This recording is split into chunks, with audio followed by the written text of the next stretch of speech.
नमस्कार दोस्तों, प्रस्तुत है श्रीमद् भागवत गीता का अगला भाग।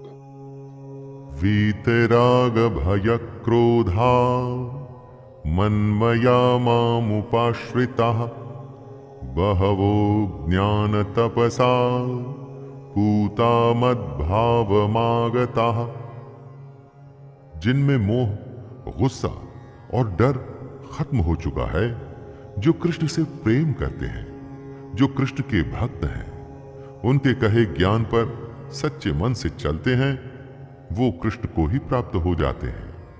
जिन्होंने अपने अंदर के मोह, गुस्से या डर जैसे भावों को खत्म कर दिया है, यानी कि अपनी इंद्रियों को वश में कर लिए हैं और खुद को जो कृष्ण को सौंप चुके हैं, उन्हें भगवान की प्राप्ति हो चुकी है, उन्हें मोक्ष मिल चुका है। इस दुनिया में रह के उस दुनिया की बात आप समझेंगे कैसे दोस्तों? अगर उसकी माया समझनी है तो पहले अपनी फीलिंग्स और अपनी इंद्रियों को कंट्रोल करिए।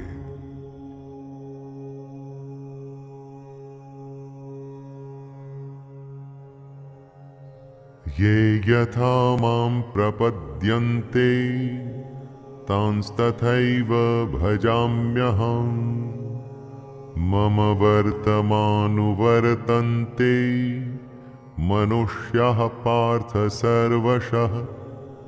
हे अर्जुन, जो भक्त मुझे जिस प्रकार भजते हैं, मैं भी उनको उसी प्रकार भजता हूं, क्योंकि सभी मनुष्य मेरे ही बताए रास्ते पर चलते हैं।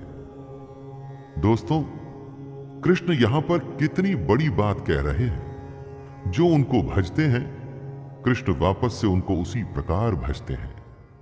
कहने का अर्थ है कि जो कृष्ण के स्वरूप को, उनके ज्ञान को और उनकी कही बातों को अच्छे से समझ जाता है, वो एक तरह से कृष्ण में मिल जाता है। यहां भजने से मतलब पूजा पाठ या आरती मत समझ लीजिएगा दोस्तों। सच्चे अर्थों में भगवान को भजने का मतलब है उसकी कही बातों पे चलना।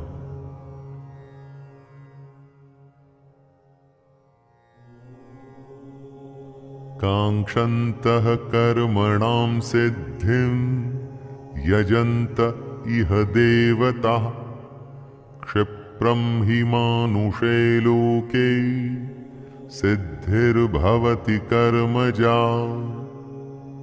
कृष्ण कहते हैं, इस दुनिया में जिनको अपने कर्मों का फल चाहिए होता है, वो देवताओं का पूजन किया करते हैं, क्योंकि उन्हें कर्मों से पैदा होने वाली सिद्धि जल्दी मिल जाती है।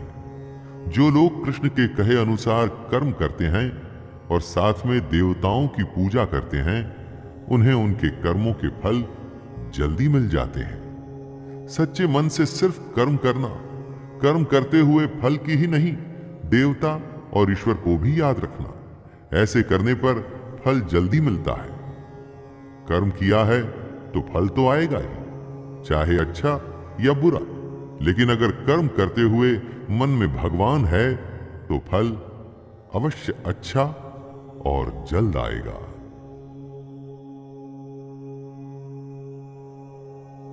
चातुर्वर्ण्यं मया सृष्टं गुणकर्म विभागशः तस्य कर्तारमपि मां विद्य कर्तारमव्ययम्। यहां कृष्ण हमारे समाज की सबसे बड़ी सच्चाई, जो हम भूल चुके हैं, उसके बारे में बता रहे हैं। ब्राह्मण, क्षत्रिय, वैश्य और शूद्र, इन 4 वर्णों का समूह गुण और कर्मों के विभाग पूर्वक मेरे द्वारा रचा गया है। इस प्रकार उस सृष्टि रचनादि कर्म का कर्ता होने पर भी मुझ अविनाशी परमेश्वर को तू वास्तव में अकर्ता ही जान।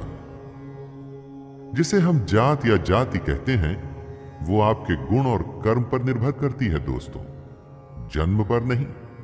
हो सकता है कि आपका जन्म एक अच्छे घर में हुआ हो, आपके माता और पिता अच्छे इंसान हो, लेकिन अगर आप धूर्त हैं, झूठ बोलते हैं या गलत काम करते हैं, तो क्या आपको भी सच्चा और अच्छा कहा जाएगा? ना, कभी नहीं।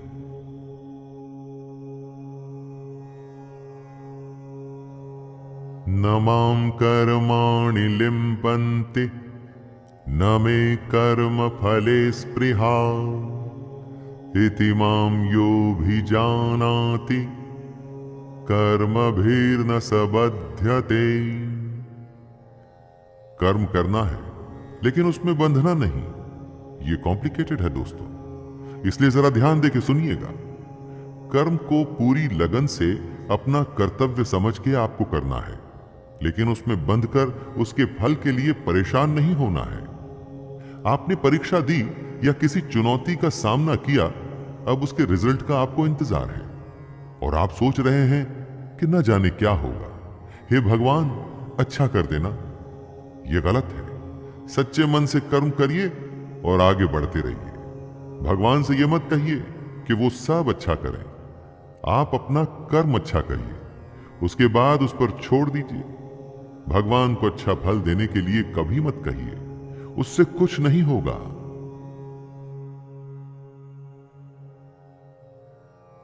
एवं ज्ञात्वा कृतं कर्म पूर्वैरपि मुमुक्षुभिः कुरु कर्मैव तस्मात् त्वं पूर्वैः पूर्वतरं कृतं।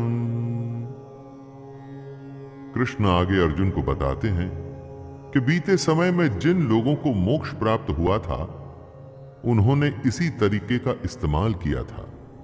और इस समय में अगर अर्जुन तुझे भी मोक्ष की इच्छा है तो तुझे भी इसी तरीके से चलना पड़ेगा। कृष्ण पूर्वजों के तरीके को समझाते हुए अर्जुन से कह रहे हैं दोस्तों कि उससे पहले भी कितने ही लोग निष्काम कर्म को समझ ईश्वर को प्राप्त हुए थे। उसी तरह से अर्जुन को भी इस बने बनाए तरीके पे चल ईश्वर को पाना चाहिए। दुनिया कितनी भी बदल जाए, दुनिया के नियम नहीं बदलते। जैसे जन्म और मृत्यु अटल है, उसी तरह से मेहनत करने पर अच्छा फल मिलेगा, ये भी अटल है। किम कर्म किम कर्मेति कवयोप्यत्र मोहिताः तत्ते कर्म प्रवक्ष्यामि यज्ञ ज्ञात्वा मोक्षसे शुभात्। कंफ्यूजन की स्थिति को दूर करते हुए भगवान श्री कृष्ण कहते हैं, कर्म क्या है और अकर्म क्या है। इस प्रकार इसका निर्णय करने में बुद्धिमान पुरुष भी मोहित हो जाते हैं। इसलिए वह कर्म तत्व मैं तुझे भली भांति समझाकर कहूंगा, जिसे जानकर तू अशुभ से अर्थात कर्म बंधन से मुक्त हो जाएगा। आखिर कर्म होता क्या है? कुछ भी करने को क्या कर्म कहते हैं? हर समय हम इस शब्द का इस्तेमाल करते हैं, परंतु कृष्ण कर्म और अकर्म का भेद खोलेंगे और समझाएंगे कि कैसे इसको समझकर आप कर्म योग में लग सकते हैं और अपने जीवन में आगे बढ़ सकते हैं।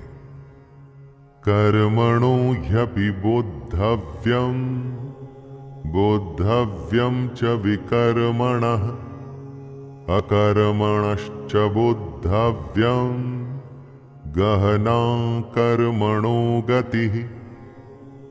कर्म क्या है ये समझना चाहिए और अकर्म क्या है ये भी समझना चाहिए, और साथ में विकर्म का स्वरूप भी जानना चाहिए, क्योंकि कर्म बहुत ही कॉम्प्लिकेटेड चीज है।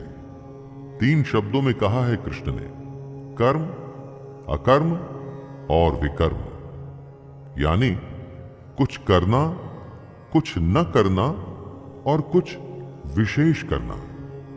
ये बातें सुनकर दोस्तों आपको फिलॉसफी लगेगी, सत्संग के ज्ञान की तरह लगेगा, लेकिन अगर आप इन बातों को समझ जाएं तो यकीन मानिए हमारी प्रैक्टिकल दुनिया में आपका जीना एकदम आसान हो जाएगा। और यही वजह है कि कृष्ण कर्म, अकर्म और विकर्म को समझाना चाहते हैं। कर्मण्य कर्म यह पश्येद कर्मणि च कर्म यह सबुद्धिमान मनुष्येषु सयुक्तः कृत्स्न कर्म कृत।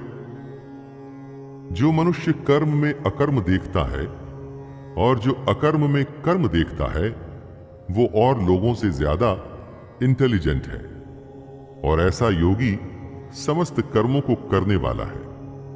कर्म में अकर्म देखने का मतलब क्या हुआ?